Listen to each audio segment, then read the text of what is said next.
Good morning. Welcome to the Long Live Alternative Parties podcast. Free Press Media Press Inc., an alternative parties books publisher, sponsors this podcast. I'm Andrew Bouchard. Welcome to the Long Live Alternative Parties podcast. Today we have the New York Prohibition Party. They're going to talk about all the things they stand for, all the things they believe, and all the things they do. And today our guest is an individual associated with the party named Jonathan. So welcome to the podcast, Jonathan. Yes, hello. Jonathan, if we get started by you kindly giving us an introduction to yourself, a brief biographical sketch, and particularly since you're with the Prohibition Party, if you want to mention any experiences you had with alcohol that turned you against alcohol. Yeah, okay, yeah. Yes, I'm Jonathan Makeley. I'm originally from Angelica, New York. Currently live in Amherst, New York. I am the state chairman of the Prohibition Party in New York. Professionally, I'm a historian, and with my historical research largely focusing on American reform movements, including the temperance and prohibition movements. In terms of alcohol, I'm a lifelong teetotaler. That is, someone who doesn't drink at all. That's kind of from early on, was able to have a sense that our alcohol was harmful to the mental and physical health of people, and thus I've never drank, although I've seen various instances where people have been negatively affected by alcohol and other drugs, including some members of my own extended family who've had struggled with issues with them, and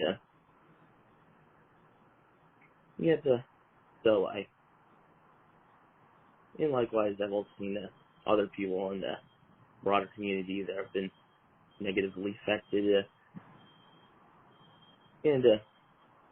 I desire to try to help move forward reforms on that end to help address alcohol and other drugs as the social and public health problems that they are. Sure. So what led you to join the Prohibition Party? When did it happen, and what life events led you to join the Prohibition Party? Well, in terms of politics, I was started becoming interested in politics back when I was around 13, after seeing a news report on elections results, and in terms of my early politics, I never really quite fit in with the ideologies of the Democratic or Republican parties. Well, they might have had some points I may have individually agreed with. They also had ones that I disagreed with, and neither really were too compelling to me. And eventually I started researching online about other political parties out there, and started to eventually come across the information on the Prohibition Party, which I was initially interested in based on the anti-alcohol and anti-drug positions, and then back in around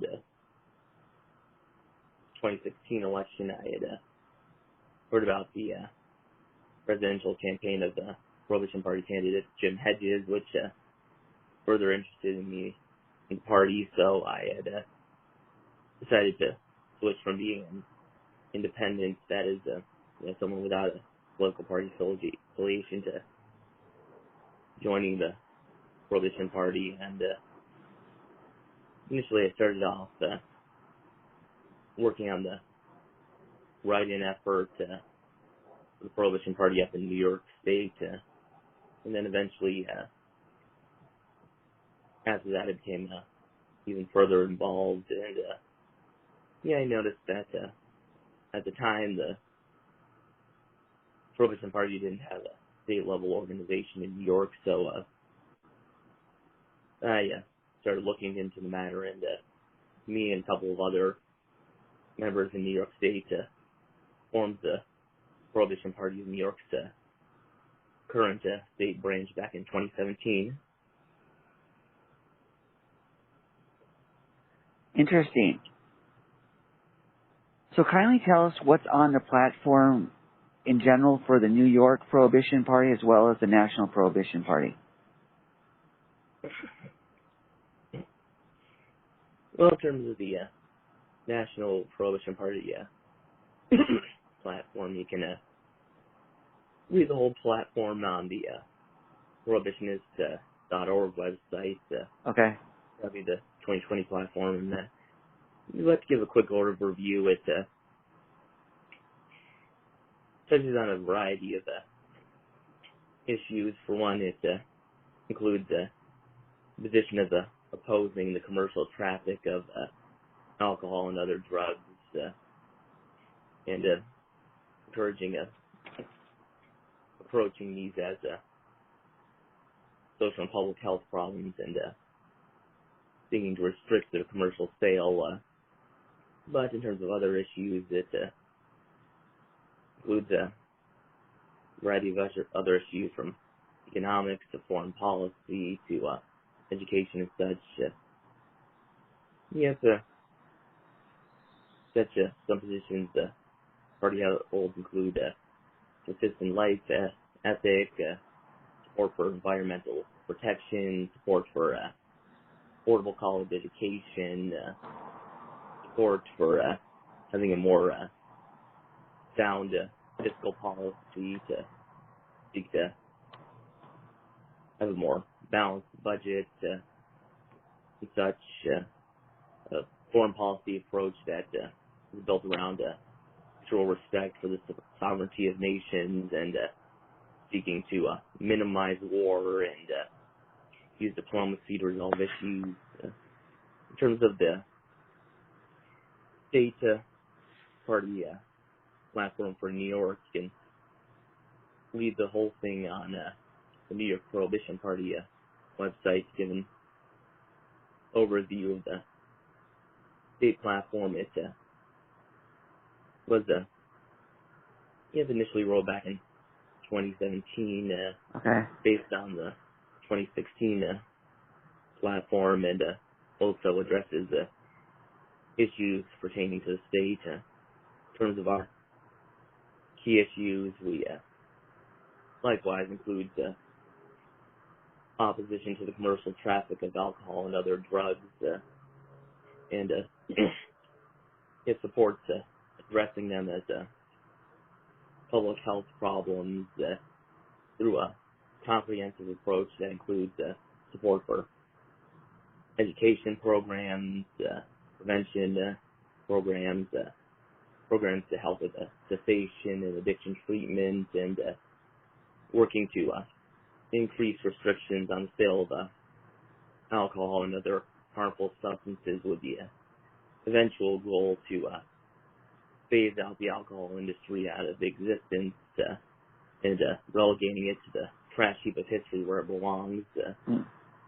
In terms of other issues, we care a lot about the matters of state ethics. We want stronger ethical standards for public officials, and stronger efforts to root out corruption. We support a holistic effort to state economic development, to try to create more effective programs for developing our economy. We support improving the quality of our state's education system, and working to make post-secondary education more affordable, things such as expanding TAP and expanding programs for vocational and job training.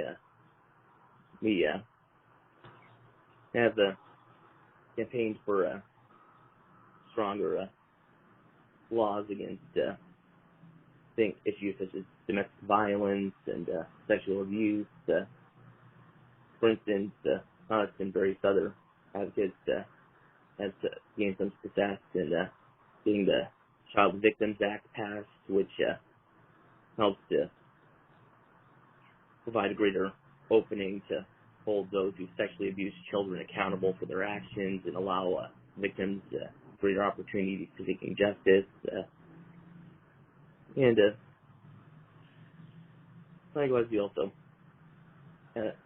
advocate on various other issues that affect the quality of life for people in our state. Basically, our main emphasis in that is to try to protect the public well-being and try to improve the quality of life for people in our state, while also seeking to hold strong ethical standards for guiding public policy. Sure, sounds good. So kindly tell us what activities the New York branch of the Prohibition Party has done to forward your agenda. Well, in terms of the things we do a number of things. One part is public outreach, where we seek to go out and inform people about issues and encourage people to take action, which can that can be done through things such as speaking to people, attending events, writing in newspapers and other platforms. We actually have our own state party newspaper that puts out issues monthly that talks about the news in the state and the issues we're working on. And then another aspect is legislative advocacy, where we will keep an eye on what bills are being proposed in the state, and if we find bills that we think would be beneficial, we work to promote them, to contact members of the legislature to encourage them to support such bills, and spread awareness of the bills to people in the state, and conversely, if we find ones that we find would be negatively affecting people in our state, we would go out and contact legislatures to encourage them to oppose such bills, and spread news to others to encourage them to oppose them, and to contact their legislators to make their views known. Then also, to some extent, we also look to run candidates where we have, in instances where we have members who are interested in running for public office. For instance, with me, I ran as a write-in candidate for state assembly back in 2018, and currently I'm working to run for my local school board, and currently in the process of collecting signatures to get on the ballot.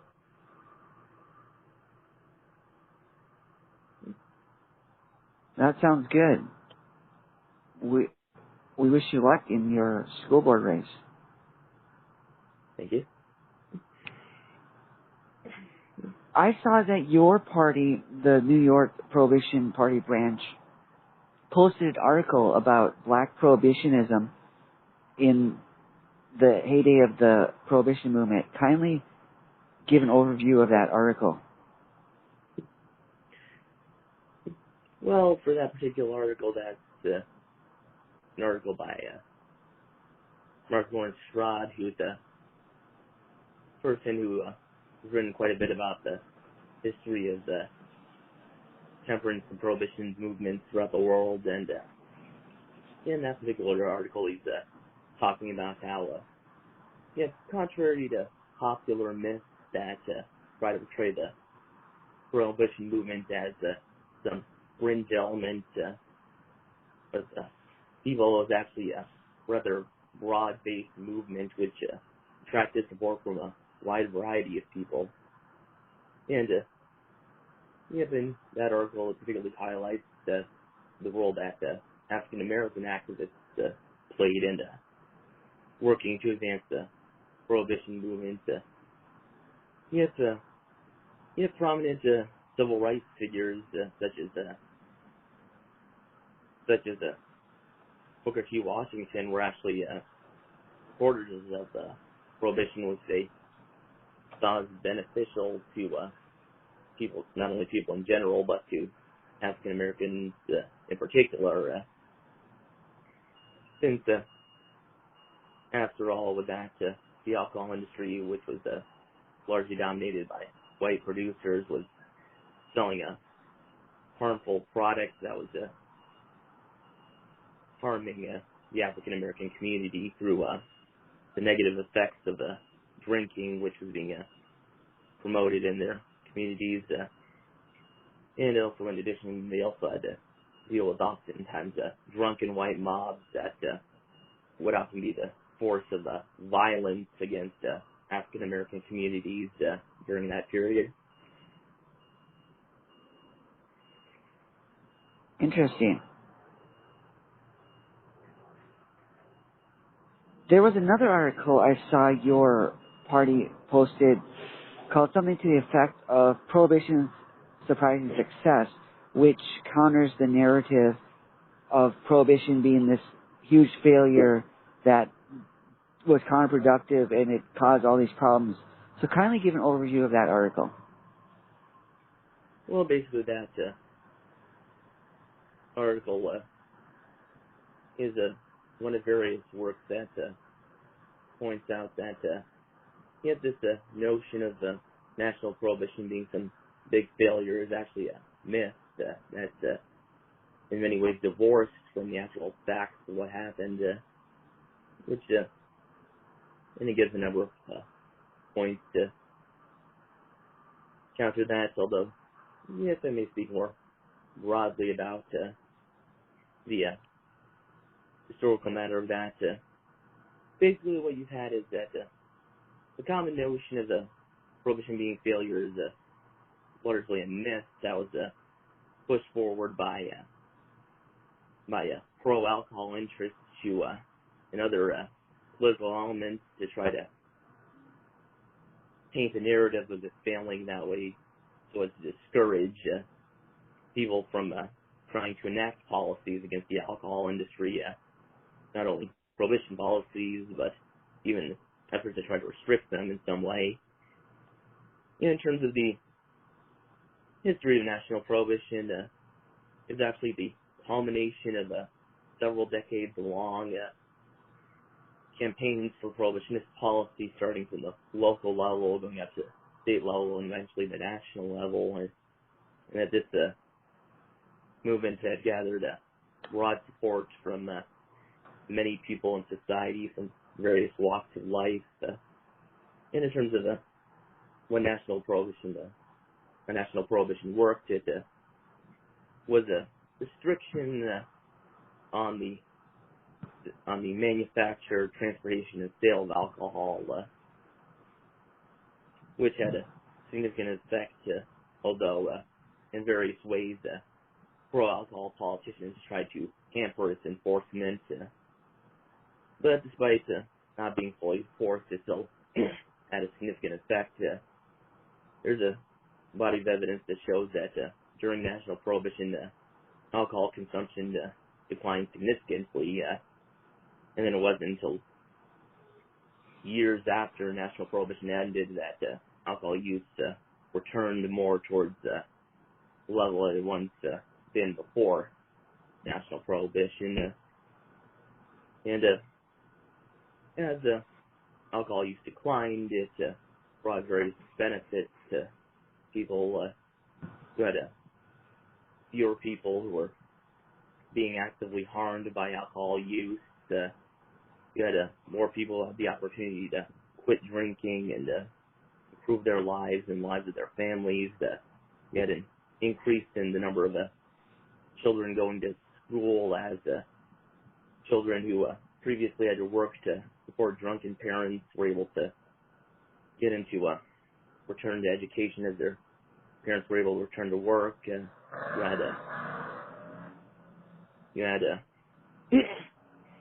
the average savings and economic prosperity of the people in America increasing for a number of years until the Great Depression occurred. And with it, you also saw a significant reduction in many areas of crime. Contrary to popular myth, there was actually a decrease in crime during that period. Yes, there was a certain fraction of people who may have disobeyed the law to traffic in alcohol, but those numbers were overweighted by the significant decreases in various areas of crime that were often associated with people acting in a drunken state. So that, according to some calculations, during that period, there was about a 30% reduction in crime Wow. in the country. And the reason why Prohibition ended wasn't because it wasn't working or couldn't work. The reason it ended was due to the social, political, and financial influence of the elements which opposed it. You had a group of wealthy elites who were opposed to national prohibition, either because it directly impacted their ability to make money because they were involved with the alcohol industry, or because they didn't like another change which occurred during the period, which was the introduction of the federal income tax, which there were some in the wealthy elites who figured that if they could get alcohol legalized, they could try to get alcohol taxes to replace their income taxes and save money for themselves. And those elements financed a public campaign to oppose prohibition and to curry favor among politicians to try to end it. In addition, you had certain biased elements within the media who provided a sensationalist portrayal to try to create this image of prohibition failing, which oftentimes was distorting what was going on. For instance, I'm reminded of some examples for this, where you had one instance where you had a person who ended up getting life in prison due to violating a habitual recidivism act, which was basically similar to a 3 strikes law back then, but instead of 3 strikes, it was 4 felonies. And if you had one instance where one person got convicted on their 4th felony for selling alcohol to children, and you had all sorts of newspapers going on when this horrible tragedy that this person got put in prison for life for violating prohibition laws, when it was based on the fact that they were a habitual recidivist. But meanwhile, you had another instance where a person had their 4th violation for stealing a pie from a restaurant and got life in prison, but the newspapers barely gave any attention to that, despite it being the same sort of event. And then there's another instance where we had a bunch of media stories going out claiming that prohibition agents had gunned down a man at a Canadian border crossing for being a bootlegger, although that was actually a false portrayal of the instance, since the agents weren't actually prohibition agents, but were border customs agents, and they didn't shoot him because he had alcohol on him, but rather because he tried to run through the border crossing and attempted to run them over. And they got shot at his vehicle to try to stop it, and a stray bullet hit him. But you had media portrayals trying to paint it as if prohibition agents were going out murdering people. And it was stuff like that which was being put out to try to paint a false narrative to mislead people. And even then, the anti-prohibitionists weren't able to end it through national prohibition through regular means. Unlike every other amendment that has been passed, which were passed through, ratified through state legislatures. The 21st Amendment is the only one that was ratified through state conventions, since they knew they couldn't be able to get it repealed through the regularly elected officials, so they decided to go around it to try to set up these special conventions, which they oftentimes set up to be filled with their own anti-prohibitionist people, so that they could get it passed to pass the 21st Amendment and end national prohibition. And when they did that, brought about all sorts of negative effects on American society, as with the return of legal alcohol sales, you had rising alcohol use, and along with it, increasing illness, injury, death, crime, and all sorts of other negative effects. And likewise, bootlegging that they claimed would disappear once it was legalized didn't go away, because after all, since bootlegging existed before Prohibition ever happened, since as long as someone thought they could get more money out of violating regulations on alcohol, they would do it anyway, even if it was legal, unless you still had plenty of bootlegging for decades after. And additionally, what happened afterwards is you've seen more and more people being harmed and killed as a result of alcohol use in our society. Unfortunately, it's been so normalized, and the idea that the alcohol industry should be able to do pretty much whatever it wants has been so ingrained among politicians and such that it's given them largely free reign to sell these harmful products. Over 95,000 Americans a year are killed as a result of alcohol, and many more are made sick or injured. Over around 10,000 people a year are killed by drunk driving, including many innocent people. Hundreds of thousands are injured by it. And likewise, you have a significant portion of the population that is suffering from alcohol-based addiction, which has been fueled by this normalization of drinking and the sale of alcohol, which is overall had a very devastating effect on our society. And in addition to the human toll, you have the economic toll, where our country loses over $250 billion a year to the damages caused by alcohol, which is more than the alcohol industry even generates in a year from revenues. And in New York State, we lose over $16 billion a year from damages caused by alcohol, which is about 4.5 times the money that the state gets from the alcohol industry's economic activities. So it's overall a significant loss for people in New York and our country at large. Sure. I saw on a list of your party members, it mentioned most of them, if not all of them, were involved in Christian churches.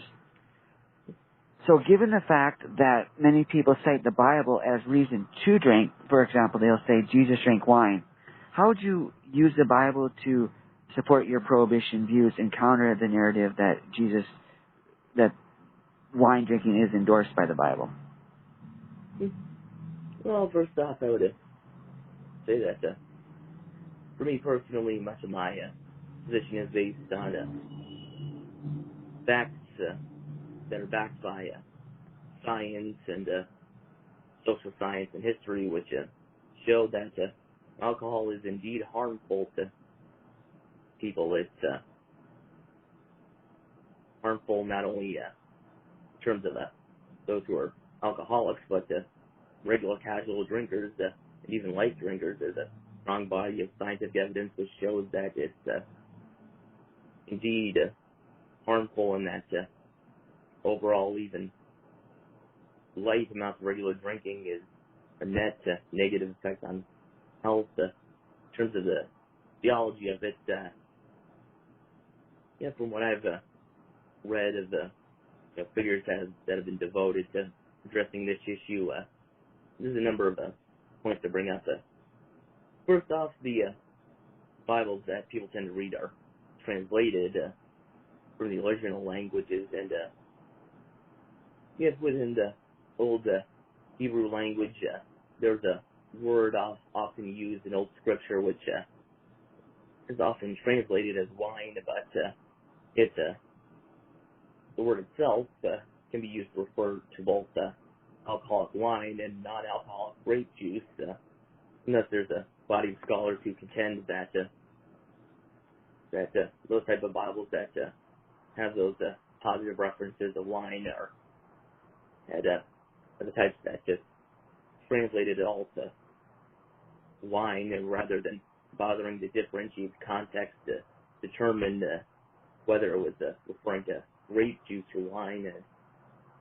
Thus you have other translations that sought to work this out, which determined that actually a lot of the references for wine in the Bible were actually for grape juice, and thus with the stuff with Jesus and wine is actually non-alcoholic grape juice rather than alcoholic wine. And in addition, you also have various instances in which the Bible was clearly referring to alcoholic wine in a negative sense. For instance, the statement,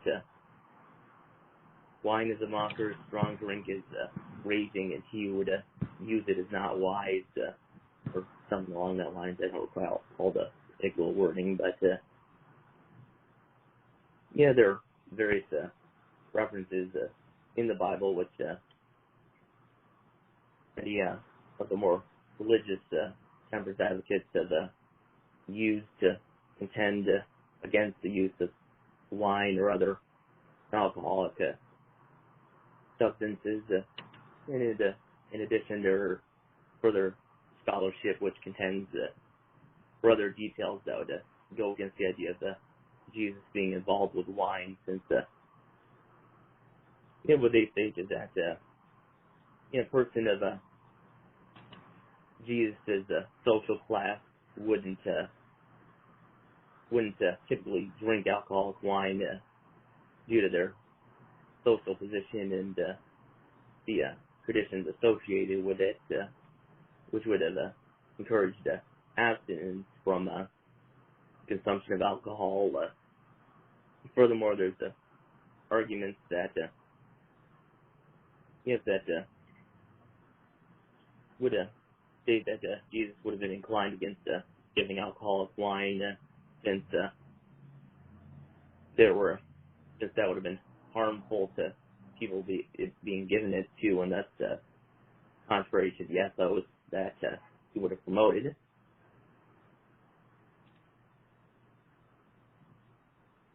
Interesting. It's good to hear a different perspective on that.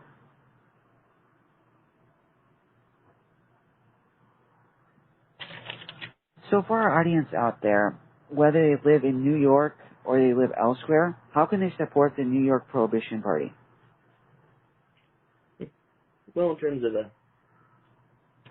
those who are in New York State, if you're interested, you can check out the New York Prohibition Party, which we have the New York Prohibition Party website, which you can use to learn more about us, and we also have our monthly online newspaper, which you can email us at NewYorkProhibition@AOL.com if you're interested in signing up for that, or if you're interested in contacting us.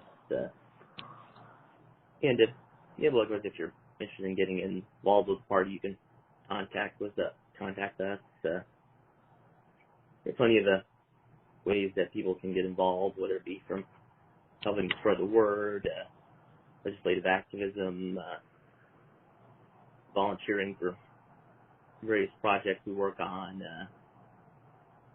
or if you're interested in running as a Prohibition Party candidate for local office, since after all, plenty of local positions will be open for elections in this coming year and future years.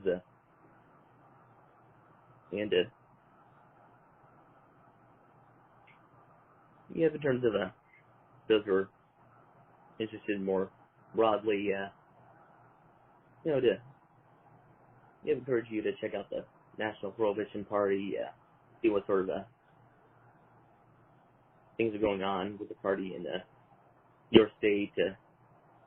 Likewise, if you want to keep up with the news, you can also sign up for the party's national newsletter and the New York Prohibitionist newspaper as well. Like us, we could always use more people who be willing to help spread the word and talk about these issues, since the more we discuss the issues that are affecting our state and our country, the more we can spread awareness, and the more we can build engagement to try to advance change. You have to show that we're to move things forward. Sounds good. So, Jonathan, thank you for coming on our podcast today and talking about the New York Prohibition Party and all the stuff that you're doing and you believe in. Yeah, thank you for having me. I wish you all the best in the New York Prohibition Party and also in your personal endeavors. Thank you. Good day. All right, take care. Bye now.